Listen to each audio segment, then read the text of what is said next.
This is music my elders, the bands that came before, Shalamar, Lakeside, Gap Band, Marquez, bands of that nature. We had a wonderful heyday from the late 70s through 1985, between 82 and 85. The genre all but disappeared. We had rap, and I noticed the sudden disappearance, seeing the musicians, singers, and choreography we always enjoyed. It was suddenly gone. The stage, was basically, it was empty. Aesthetically, it was empty. I didn't feel it wasn't as inspiring as my elders before. I wasn't done.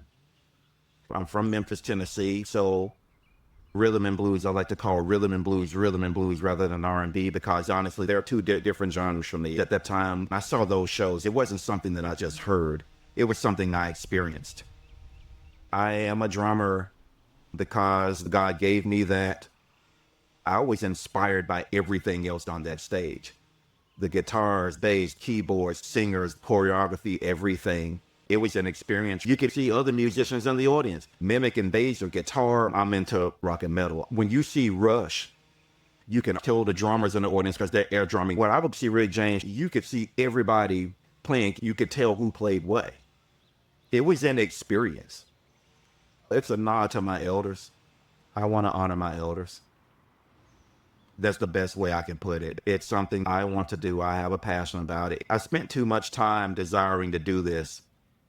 I'm not cool with it being called old school. Music is timeless. It's still influencing people around the world, because if America's music industry decided to toss it aside, fine.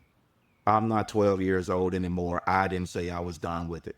What do you want this new audience to take from? I look at it as like let's say a history lesson, and let's say it's a history lesson in funk, soul, R&B.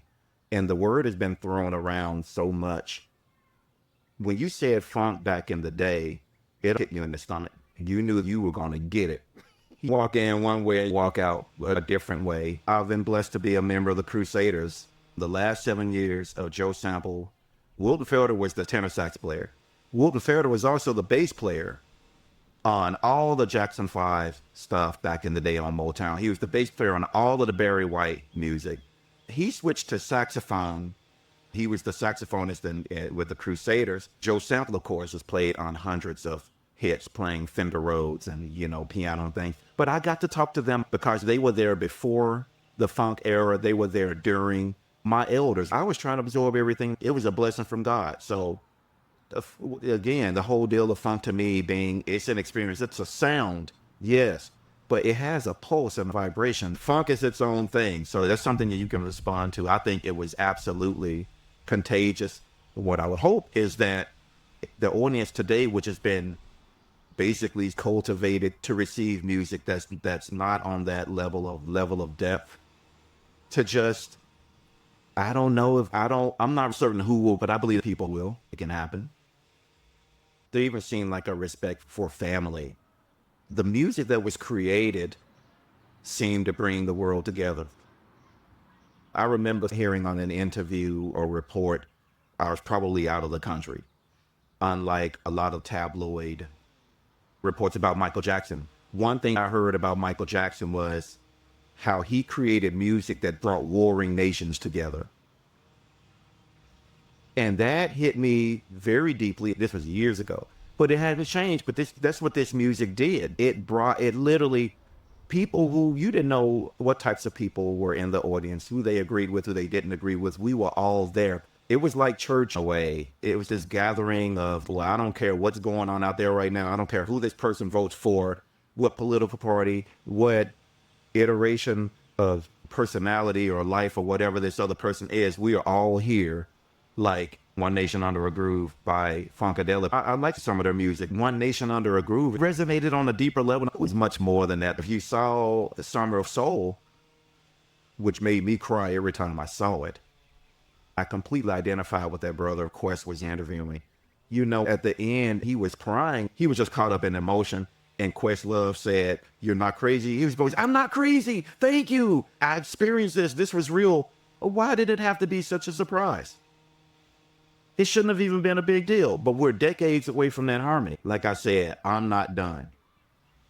Nobody, no, they didn't ask me. I'm not done it. So hopefully and prayerfully there's an audience, a community that will get it. But it's not really a superficial thing. It's a bit of a deeper level. Something I have always felt needs more attention since I was a kid. I Tried by Angela Bofill.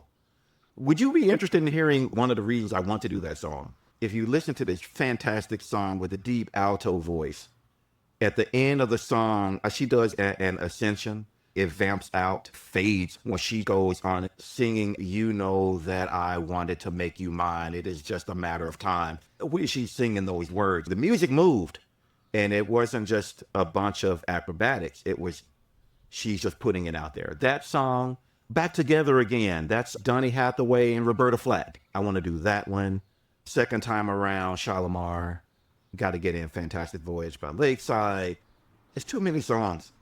I've not enough space. Your game plan for interpreting those songs. I've got to say something that I believe has been overlooked, not getting super deep, but age is a gift, and there's phenomenal artistry and musicianship. But there's a reason I enjoyed playing with the Joe Stramples, Wilton Felders, and Ray Parker Jr.'s. Because there's experience. There's that school of hard knocks that Joe often talked about and concerts we've done. And I've been blessed by God to know a number of people who've not only become fabulous musicians, but have literally been through the trenches. I need that pain, that hurt, that struggle. I'm not talking about the little catchphrase or the little thing, the struggle. I'm talking about the real thing. People have really been through it. Real warriors. I'm seeking that out, not just artistically, but academically. I have to grow too. I don't want it to be stifled. The elders matter. Those that came before matter. History matters.